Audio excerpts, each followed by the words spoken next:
Dear friends, welcome to this week's virtual Drasha. This week we have the incredible privilege of Parshas Yisro, and of course, center stage in this Parshas Kabbalah Satorah, Sinaitic revelation. HaKadosh Baruch Hu Kiviyachol descends upon the mountain and gives us the Torah.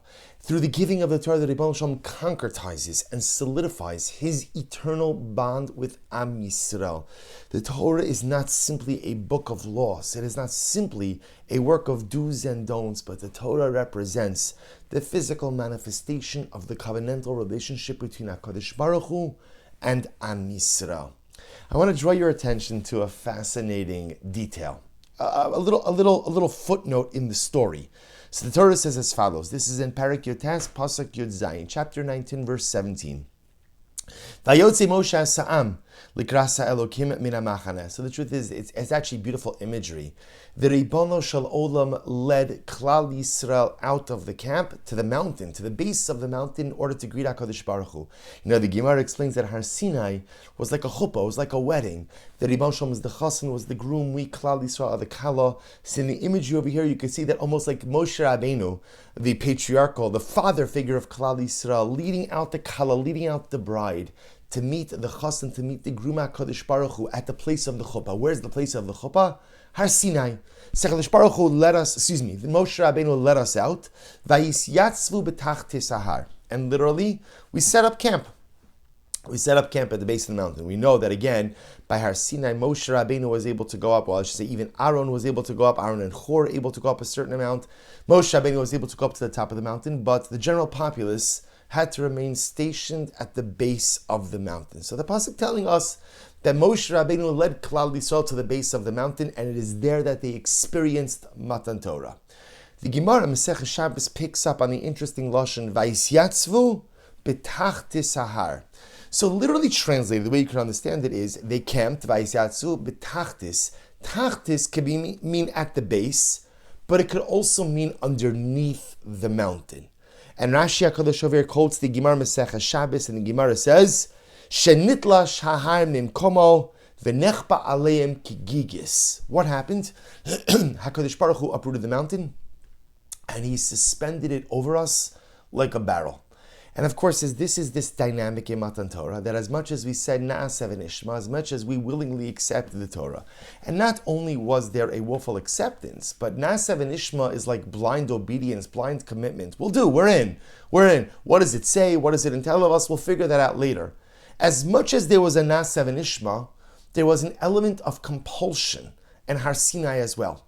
That HaKadosh Baruch Hu, says the Gemara, lifted up the mountain, uprooted the mountain, held it over us, and literally said, if you accept the Torah, mutav, wonderful. And if not, shamtei kvuraschem, I'm going to drop the mountain on you, and ultimately you're going to be buried underneath this mountain. And of course the commentaries scramble to understand what is going on over here. If Klal Yisrael already said Na'aseh v'nishma, if there was a willful commitment, why the need for compulsion? And the Mefarshim advance many different ideas. The Sifsei Chacham explains that Klal Yisrael said Na'aseh v'nishma, but then when they saw the fire and the smoke and the clouds, they got scared. They began to back up a little bit, maybe even ready to retract their commitment. At that point, the HaKadosh Baruch Hu says, no, you committed already, and threatens them again with dropping the mountain on them. The Maharal Prague in Gur Aryeh explains so beautifully that as beautiful as Na'aseh v'nishma is, commitment to HaKadosh Baruch Hu has to come with an element of compulsion as well. Why? What happens if you wake up in the morning, right? We all have mornings, we wake up, and you know what? It's not what they call a Na'aseh v'nishma morning. No, it's not. I am not ready to jump out of bed like a lion, like the Shulchan Aruch says. I'm not ready to embrace the day. I'm not ready to run to daven. I'm not ready to run to learn. I'm exhausted. I don't feel like it. Na'aseh v'nishma, that willful commitment is fantastic as long as you feel like it. But what happens on the days you don't feel like it?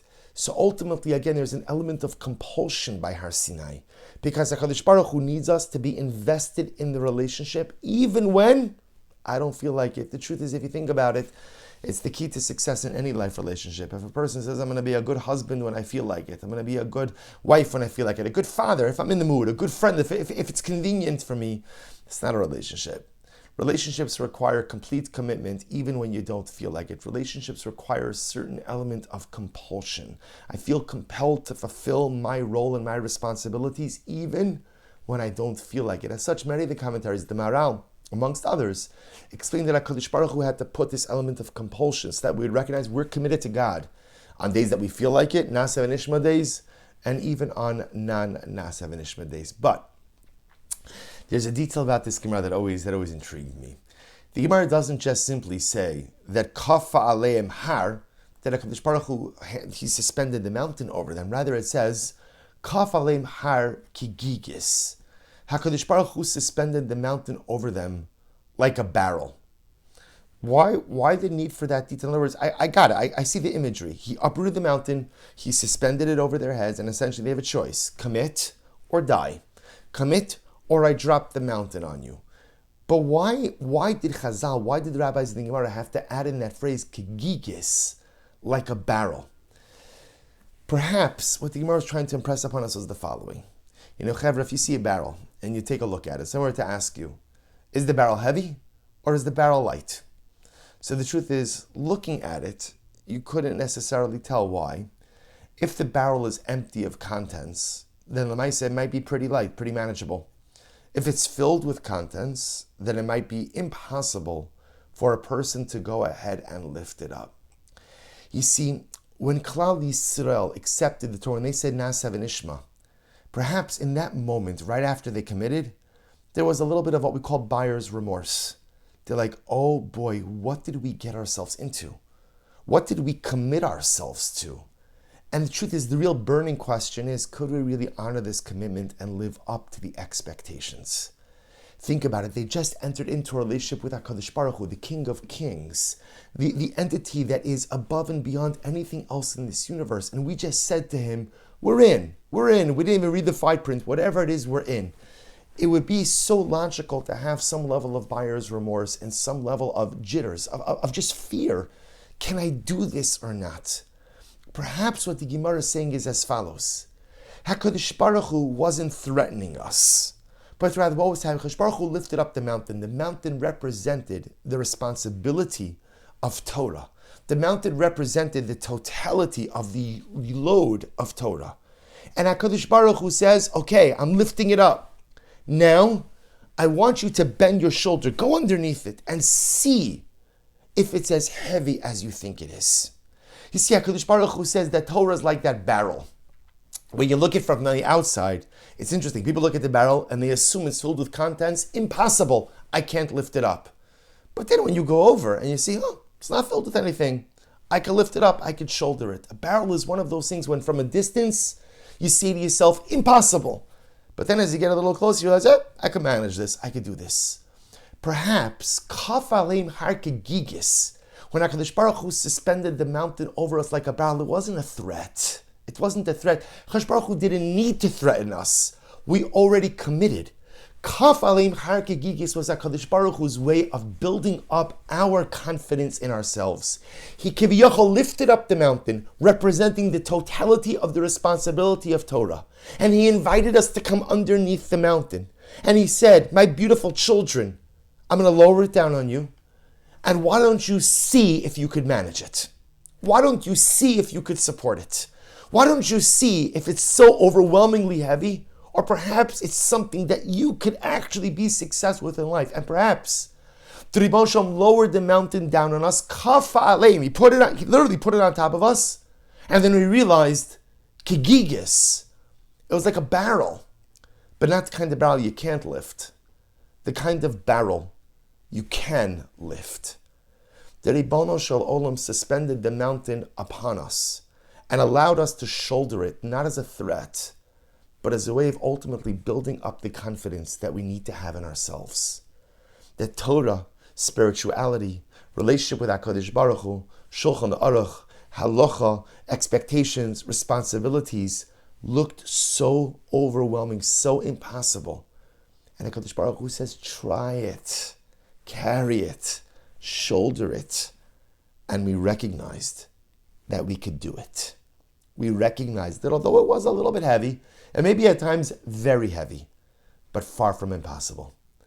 And Chavra, what an incredible metaphor for our own lives as well, both in our personal lives.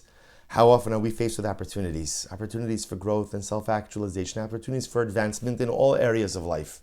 and we see the opportunity in front of us, and like the reflex of reaction is too heavy, too hard, too difficult. I can't shoulder this. I can't do this. And we walk away.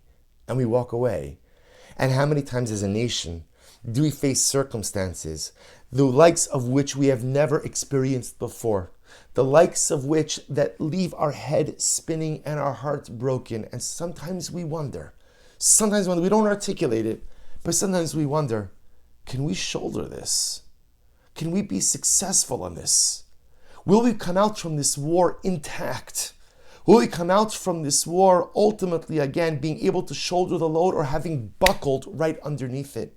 And then we read Parshas Yisro, and we read Kabbalah Satorah, and we read the phrase Vayis Yatzvu B'tach Tisahar, that we stood underneath the mountain, and we are reminded that in that moment that we were ready to walk away from HaKadosh Baruch Hu, in that moment that we were ready to walk away from Torah, because we thought it was too heavy, too impossible. Yisro invites us in and says, my children, before you run, try it. Before you walk away, shoulder it. Before you just turn the opposite direction, see if you could carry the load. And what a beautiful surprise it was thousands of years ago at Har Sinai, when HaKadosh Baruch Hu gently lowered the mountain onto our shoulders, and you know what? We had it. And to this very day, my dear friends, we are carrying that same mountain, not buckling underneath it, not, oh my gosh, gasping for air because it's suffocating us. We've been carrying that mountain for thousands of years, and we will continue to do so for all eternity. Because by Matan Torah, Kadosh Baruch Hu taught us that the things that look heavy and you're ready to run away from, just give it a try. In our personal lives, again, you're faced with an opportunity, don't run. Try. Maybe it is too heavy. Maybe the barrel is too much, and maybe you can't master this particular situation. But at least try to shoulder the opportunities of life. You have difficulty in relationships, and you think, you know what, I can't solve it, so I'm not even going to try to engage. Try. Bend your shoulder. Carry the mountain, and you never know what happens.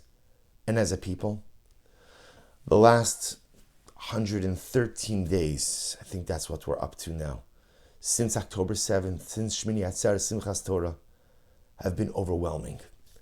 And there have been moments when we feel like we are being crushed underneath the mountain of sorrow, of suffering, of difficulty, adversity, and challenge.